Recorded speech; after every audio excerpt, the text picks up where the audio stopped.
previous year question paper for practice, does it help? Some test series do help, but again it depends upon where you take the test series. Secondly is that previous year questions, what you said, that is very, very important. See, for some reason, we don't know students, in spite of many people telling again and again that, solve PYQs, they won't. PYQs is like your, what we call as, the word I'm not getting to say, astrology. Okay. Because if you have to know a person's past, you have to study about his past, then you can predict his future. So same way, if you do your PYQ analysis correctly, you get that ability to know which question might come in the exam or which area can be covered. But unfortunately, students always run behind, this material madness. We need that material, we need this material. Correct. Okay. So that is what we say, that rather than materials, first focus on what is going to come in the exam. Okay, focus more on what is the question they've asked previously. Understand what UPSC exactly wants, what they're expecting from a particular student.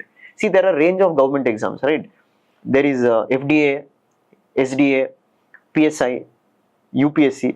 If you see, for a constable, the height requirement is more compared to an IPS. Okay, for IPS it is 165 centimeters. For a constable, I think it is around 170 centimeters. Okay. What is the reason for it? Because though both belong to police department, their nature of work is different. For an IPS, they're looking at his thinking capabilities. For a constable, it is more about his physical attributes. So, if you are preparing like a PSI for an IPS exam, you are not going to become an IPS. Same way, if you are preparing an IPS like for a PSI exam, you are not going to clear PSI also. So, that is why we say that solving previous year questions gets us an understanding what they are expecting.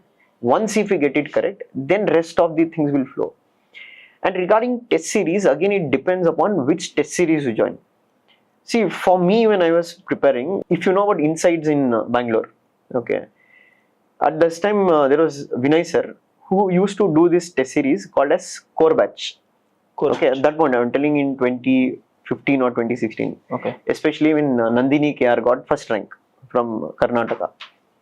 One of the thing in Core Batch, what they used to do is that there was no teaching and all. Sir used to, make us write questions, 20 questions or 25 questions within a given time. Okay. And there was that we have to discuss with each other aspirant. It was an ecosystem that was created where you interact with each other. It was a mechanism which everybody liked because you bring out the best from the best, among the best. Among the best. There was nothing called as intense teaching. They used to give target. They tell you read this, you come, we give you the question paper, write it within given time, we'll give you a feedback. And that year if you see, Karnataka got the highest amount of ranks. 60 people from Karnataka got qualified. So if these kind of test series are there, they will work. But if you are doing a test series for sake of, just printing a question paper, you go write.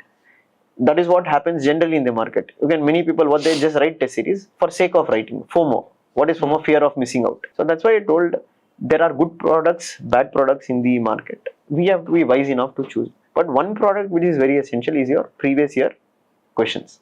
Aspirants are using fake OBC certificate to get better reservation. Is it fair enough, sir? See, OBC has been a problem from before with respect to verification. But in recent years, UPSC has taken drastic measures after the recent issues, what has happened about verifying. But the question remains is that why do people do it in the first place? See, again, it is the desperation. Okay, desperation at any cost that I have to become a civil servant. And for me, see, means are as pure as the ends. When you are getting into a particular service, you should also focus on what is the way I am achieving my goal. So it's not just writing ethics in ethics paper. We also have to ensure that we are ethical in our pursuit of our goals. So for this solution again lies with UPSC should make it more stringent, do more cross verification, because here it will be also injustice done to actually those who belong to OBC but who are not getting the opportunity. And you can say here it's people who are not actually vulnerable or who really deserves this reservation, they are getting the benefits of it. So that will be a mockery of our social justice system. So some of the faculties claim that if you are only serious, then we will take you for mentorship. So any candidate who wants to take up UPSC is seen as a person who is serious. So is it a kind of marketing strategy saying that okay, only if you are serious, we'll take you for mentorship, or awakening the seriousness is there? I won't agree with your argument that say that any person who's taking up UPSC is serious. Okay. That's far from reality. No. Point of view.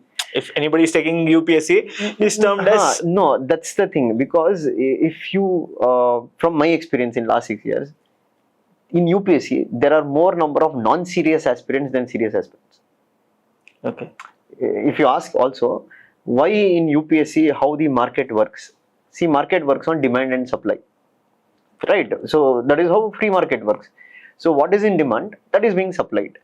So when you have, in reality, if you have large, you can take a number, more than 60% of the students who are preparing for UPSC, the definition of serious depends. See, for me, the definition of serious is not that, okay, I'm studying 10 hours a day, 8 hours a day, etc. The definition of serious refers to how serious you are about cracking the exam. If you're a very serious candidate, you'll be very practical. Very practical means you'll try to understand the dynamics of the exam.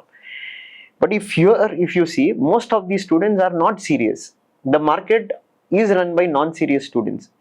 And when it is run by non-serious students, what is in demand, that will be supplied, na? Correct. So it's not only that it works that academies will control students, etc. If students are very much aware, students are very much serious, of course the right set of services will be provided by the academy. Yeah, there are certain academies, again here I differentiate, but there are some academies which genuinely take serious students. So if I come back to the point, when I told the core batch which was started by Vinay sir in Insights, there the criteria was that, one, you should have given multiple mains, or you should have gone to interview, or if you're a first time student, they'll give you a test. If you only clear the test, then he would have taken you to the batch, saying that because it's a very limited batch we are focusing on. That was the idea. But as you told, there are also existence of institutes which I don't take name because I've come across one. So there was this one institute where they told we'll only take serious students, okay, and we'll give them coaching. How we'll take them to a separate hostel. Food will be supplied there. Everything will be taught there. But the funny part was the person who was doing all that, he himself did not have any clear-cut idea how to clear an UPSC exam. And he himself did not have clear-cut idea. He didn't even know whether ethics will come in prelims or mains. So there's a saying in Hindi, na, ye kanda dusra anda ko dari dikha raha hai. So this is one problem that exists, but that's why I told it is not all academies. There are certain people who have seriously done it. So does taking up coaching in Delhi actually help in clearing UPSC? See, again, this is one of the myth. Okay, so coaching is not limited to any particular place. Yeah, there was a time when Delhi was the epicenter for UPSC preparation. But today, with growth of technology and with growth of a lot of academies, now you can say it has been also diversified. So you also have very good institutions in Bangalore also, Hyderabad also, Chennai also. But still, for certain section, that myth or that FOMO continues that if we don't go to Delhi, we can't clear. And to give an example, when I was in Delhi, so this one of the student from our state, Karnataka state, he came for mentorship. Okay. Now I asked him, like, why did you come to Delhi? Because you have good institutes in Bangalore itself, and that too, the cost, half the price what you can get coaching. Like, because Delhi, the cost of living goes up, right? You have to pay rent, food, you don't get adjusted to, missing your family. But now I asked him, like, are you able to understand the classes? He told, I'm not. I told, why? He told, like, largely the faculties also do use Hindi. I don't know Hindi. Secondly, I told, okay, how is your classes going on? So I told, I don't get space to sit only because it is overcrowded. I sit somewhere towards the end. The faculty is not visible also. Then I asked him that, then why did you come to Delhi? Again, he told, I didn't have any particular idea. Somebody told me that, one has to go to Mussoorie. Going to Delhi is very much necessary. So I think Delhi you can only visit for an interview. Okay. Preparation can be done from your comfort of your house. Okay, or you can take coaching even today in Bangalore, etc. There are a lot of good academies here also. Right, choose the right one. Go for the reviews, etc. So I don't think so that Delhi is a myth. And you also know the incident where unfortunately 3 students lost their lives because of the flooding that happened in Delhi incident, because of the poor infrastructure which has been there. So I don't think so today Delhi is a must for one to crack civil services. So with less than 0.2% success rate to clear UPSC, should one opt for UPSC preparation? See, opting or not opting depends upon our dreams, our commitment. So of course, when you want to achieve something great, competition will be more, success ratio is also more. But now your calculation of 0.02% is taking into account 8 lakh people who write the exam or who apply for the exam. But if you ask in reality, if you're a very serious aspirant, provided you're a very practical student, don't think the competition is for 8 lakhs, because in that 8 lakhs I told 70 to 75% are non-serious aspirants. So the competition only exists between, maybe you can say, 1.5 lakh people who are really preparing for the exam. So in that 1.5 lakh, for you to come in 1,000, I think it is possible. So I feel that this number of saying that success rate is 0.02% when we include even the non-serious aspirants. So if you are a serious aspirant, very dedicated, very motivated, I'm telling not motivated by movies or etc., really motivated from your heart that you feel that I want to do it, then I think so you have to take this exam, give it a chance. The preparation will also largely shape you in terms of, it will make you more mentally strong. Okay, but if you are really preparing, I'm not telling if you are not serious about the preparation. So I would suggest that one can write this exam, but again, caution is that don't push yourself into giving endless attempt cycle. Limit it. Give 2 or 3 attempts. If it happens, it is good. If it does not happen, even better. Okay, because there are a lot of people who have achieved a lot of things even beyond UPSC. Alright. So UPSC should be our target, but UPSC should not be the end. Okay, the world is wide enough to achieve a lot of things. So I would suggest that you can give an attempt. So if there is something, or if there is someone whom you can actually term them as, this is the UPSC material. So what are his or her qualities? See, one main quality I would look is that their conceptual clarity. Okay, how well they understand the concepts. Second one, discipline should be there in them. Okay, to give you one example why I told Netra Meti succeeded, she was very, very disciplined enough.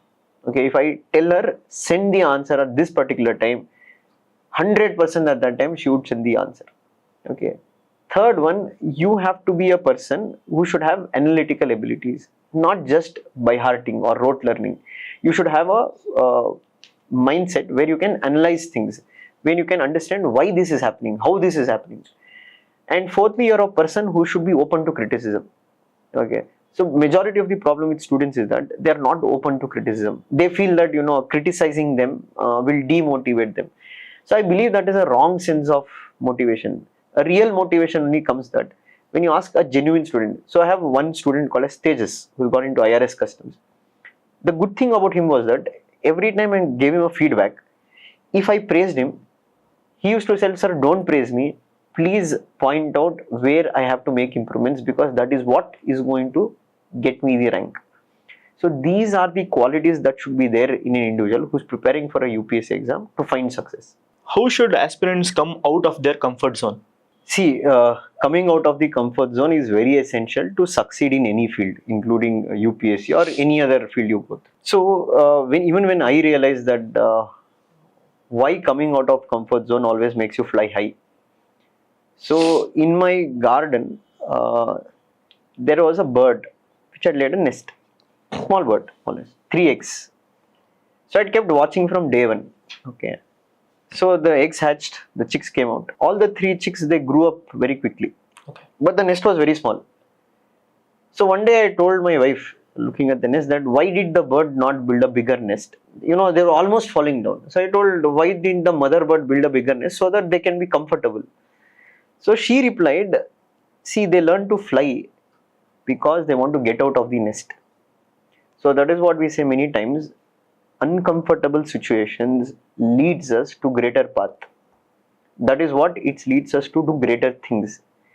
If you look anybody in any field, if they've reached heights, you've always seen that they've gone through struggle.